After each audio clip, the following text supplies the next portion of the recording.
Right guys, welcome back to a new video. Different style thing. We've basically doing it in different rooms. You probably think you're a Muppet, right? Because you live in the same household. We do. But for the sake of this video, I'm in here, Thogdad's in the other room.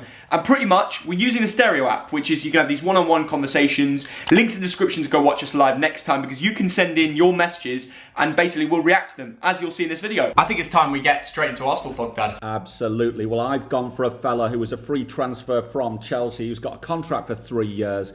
And he's simply not the player he was. We're talking about Will.i.am. Theo, you've got to agree, surely. Well, the options were what? Gabriel, Thomas Partey, Willian or Pablo Mari. I think Pablo Mari not had enough game time to judge. You have to go with Willian. He's been the worst out of the four. He goes backwards and sideways too much. He doesn't offer things going forward. Compared to the other transfers they brought in, he was the worst summer signing. Also because of his wages, I believe Arsenal could have spent somewhere else. They could have actually signed someone who's younger and offered something to the team going forward. Aston Villa and Theo, this is going to be very controversial for Villa fans, but I've chosen nobody. You've gone with nobody? Nobody. I don't think they've made a bad signing, full stop. And I'm not going to name someone who's having a good season. Aston Villa's business last summer was so, just everything was good. Let me just run through it. Ollie Watkins, banging. Matty Cash puts in a shift every game. Ben Christine, he's like 16, 17. He played one game versus Liverpool. He even showed he was decent. Emi Martinez, Bertrand Traore, Ross Barkley.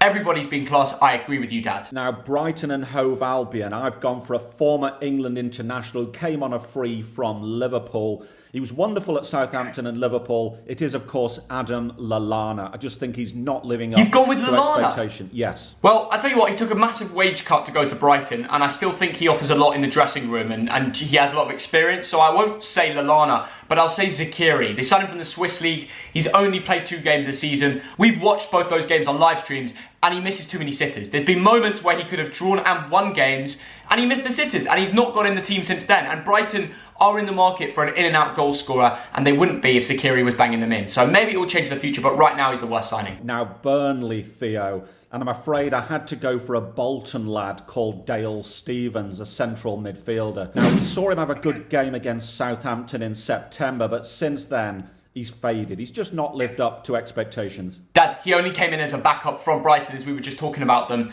There's only 2 options for Burnley, this guy and someone else. I mean, you had to pick one. I'll also agree with you, Dale Stephens. Let's talk about Chelsea. 72 million from Bayer Leverkusen. And quite honestly, he's looked a bit lightweight. He's not become a starting, a regular starting 11. You picked him over Werner. Why would you pick him over Werner, Dad? And when you spend 72 million, you want a player who hits the ground running.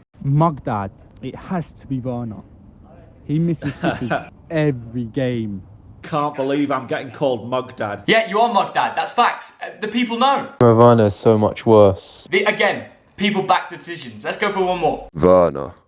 100% Timo Werner. Exactly. End of conversation, Thogdad. But let's move on to Crystal Palace, shall we, Theo? I've gone for an England international who cost £1 million from Stoke and it hasn't made a single appearance in the Premier League. It is, of course, Jack Butland. Now, he played in the FA Cup, but he just wasn't very good, and he's not really challenging Gaeta. Butland's a funny one. Like, he was at Stoke, he became kind of this hyped-up goalkeeper. Arsenal were linked with him and stuff like that. Then it just all went downhill. He had a bad year in the Championship. In fairness, he got a move as a backup to a Premier League club, Palace.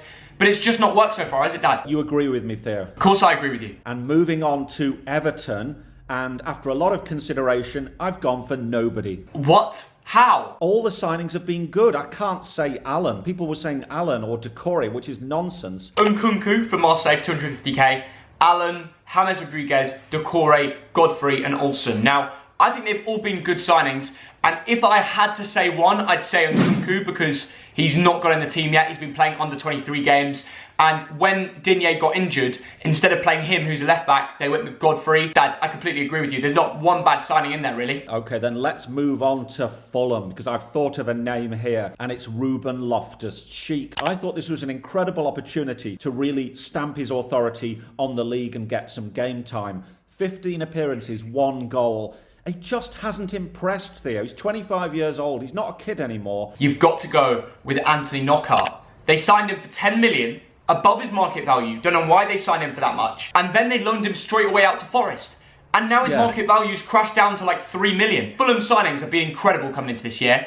But Anthony Knockaert was not the right thing to do. Leeds United, Theo, I've gone for a Spanish international who cost 18 million quid from Real Sociedad, Diego Llorente. Dad, that's too early to judge. He's barely played, man. Dad, I've gone with a man who's been replaced out the team because he's not good enough, and they paid 16 million for him last summer. Helder Costa. The proof is in the pudding. He doesn't get in the team anymore. There's better options like Jack Harrison and Rafinha and Rodrigo who get in the team over him because he's simply not good enough, and it probably wasn't worth the money looking back, but most of Leeds' business is very good, so you can't complain. But let's see what someone has to say before we move on. Well, obviously, if he costs 80 million, it's not a good signing, is it? He agrees. How much did they pay for Llorente? 18 million. They're about to pay like what, like 30, 40, something crazy for Ben White, to be fair, weren't they? They were. But I tell you what, Leicester, this is an easy one. Leicester City, the player I've gone for is nobody. Okay, well, I've gone with somebody, but my reasoning for it is not obvious. Well, I've gone with a player called Cengiz Ünder. Now, they loaned him in. He's a Turkish winger from Roma. When he gets a shot in the starting lineup, he's a very decent player, but it's only happened like once or twice this season.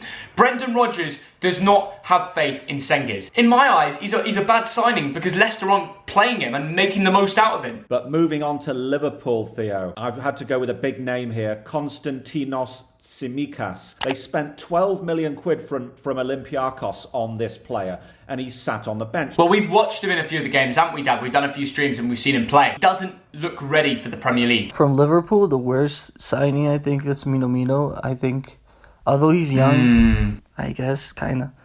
I think they should sell him. They don't really give him enough game time, do they? Manchester City, absolutely. And I've gone for a £41 million signing from Bournemouth. Nathan Ake has played half a dozen times, and I think he's been mediocre. Fair enough, he's backup, but he's very, very expensive backup. So I've gone for Nathan Ake. You have to look at Nathan Ake. Did they really need a fourth choice centre-back for £41 million? Let's see what people have to say. If you think of it this way, if Nathan Ake didn't sign, would John Stones come in and be the player he is now? That's a very good point. Very good point. I mean, often, yes, when you bring someone in, it pushes other players. So, yeah, very smart point. The next club is Manchester United, and I've gone for a young Dutch international who's only been given about 3 hours of Premier League time. He cost 35 million quid from Ajax. You know who I'm talking about. Donny van der Beek. Yep. Theo, do you agree? You have to look at Donny van der Beek. And again, it's one of those options that I don't point at the player. I point at Man United and ask them, did they need to pay £40 million on a position that they didn't really need? They've got Bruno, they've got Pogba, they've got holding mids. They didn't need another midfielder. They could have spent that on a world-class centre-back to pair up with Maguire this year. Shall we move on to Newcastle, Theo? The names that came up from the fans were Ryan Fraser and Jeff Hendrick. And I've gone for Jeff Hendrick. Now, he was only a free transfer from Burnley, but really, I think we expected more from this Republic of Ireland international. Yeah, I think if you ask any Newcastle fan, they'll agree with us. Jeff Hendrick just doesn't seem to be a great player. Sheffield United spent £23 million on Ryan Brewster from Liverpool. He's not scored any goals. He's not got any assists. What a waste of money. 24 million during a COVID kind of summer, right? Imagine what you could have done with that to buy a decent striker to bring into the Premier League. And clearly, you look at where Sheffield United are in the league, it doesn't help that Brewster hasn't scored. So yeah, is what it is, isn't it, Dad? I feel very sorry for Brewster because obviously on his resume, he's got the words Liverpool Football Club, and I think that's what pushed up the fee. Moving on to Southampton, Theo. And I've gone for a lad who cost him 11 million quid from Real Valladolid, I think you pronounce it. And he's not seen a minute of action. He's been an unused sub 6 times. We're talking about Mohamed Salah, and I think there's something wrong here, isn't there, Theo? The guy clearly had an injury problem since he signed. And I've also gone for Salisu because the other options are like Carl Walker-Peters, Theo Walcott and Diallo, who have all played more. So it's very difficult to go for one of the four. But yeah, I agree with you. I point the finger at Salisu. There's a reason he's not made it to the team yet. And second of all, they've been unlucky with injuries. So it's not all the players' fault. But that's the option you have to go with. Tottenham, and this one for me is very easy. It's Gareth Bale, who they've got on a season-long loan for Real Madrid. And obviously there was huge expectation here. But really, I think this was an emotional and incorrect decision. And I think the reason Spurs fans defend Bale is because of what he's done for them in the past. He has been the worst signing, and the amount they pay for him on the loan deal, it's just not worth it, is it, Dad? They could have gone with somebody else. I thought Bale would come back and be a very top player, but it's just not worked out. It took Tottenham 7 years to replace Gareth Bale. They replaced it with Gareth Bale. absolutely ridiculous, and he's just flopped. Couldn't put it better ourselves, really, could we? Moving on to West Bromwich Albion, and I think there's only one player I can mention here, and it's Branislav Ivanovic, who was wonderful for Chelsea and Zenit. We've met him, he's a great guy, but you know what? He's ranked 19th on SofaScore by West Brom, and he's been dropped by Sam Allardyce. If you come to a Premier League side at that age and you're not good enough, then we have to put you in the list. He's not good enough for the Premier League anymore. He might be good in the dressing room because he is a top lad, but that's not going to save him in this video, is it? West Ham United, I nearly said nobody, but then a West Ham wrote to me and said Saeed Benrahma. This is a lad who cost 21 million quid from Brentford. He's an Algerian international. He's a very good player, but for some reason he's just not performing for West Ham. He's not earning his place in the first team, and when he gets on the pitch, I'm sorry, I've seen better at Brentford. Don't repeat this ever again. Saeed Benrahma is going to turn good. I don't know what you're on about. I looked at my options: Dawson, Souček, Kufal, Benrahma. You can't go for any of them. I'm sorry, I picked nobody. Benrahma has no end product whatsoever. Yeah, but luckily Antonio and Jared Bowen do, so they make up for it. I'm keeping the faith in Benrahma. In the long run, I think he'll turn good. Finally, Wolverhampton Wanderers, and this has to be the 36 million quid signing from Porto. Normally, I'd give an 18-year-old a bit more time, but Fabio Silva, given that price tag, you need to score more than 2 goals in half a season. 2 goals in half a season, not But good he's enough. young, Dad. If he'd cost £1 million, I wouldn't consider talking about him, but 36 million quid. Yeah. He's had his chance, he's had his game time because of the injury to Raul Jimenez. He's just not, he's not cutting the mustard there. So I guess I have to go with Fabio Silva, even though I don't want to, and it is because of that whole price tag thing. Oh, no. Absolutely. Hey, Theo, I'm loving this stereo app. Are you? I know. It's great. We can literally get you guys involved by getting your opinions. And remember, link in the description if you want to download the app and be involved in the next show, which we will have coming up. And you'll see it scheduled on the app when we do it. So just follow us. Download the app, link in the description. It's a laugh. Dog Dad, what's the like target? We usually do this at the start, but we're doing it at the end, so surely we're not going to get anything past, like, what, 6,000, 7,000 or something? 8,000. Dad, it's not possible. I never take down my like targets. We've got the TDL. They are strong. 8,000. Get subscribing as well. We're trying to get 500,000 subscribers on the channel.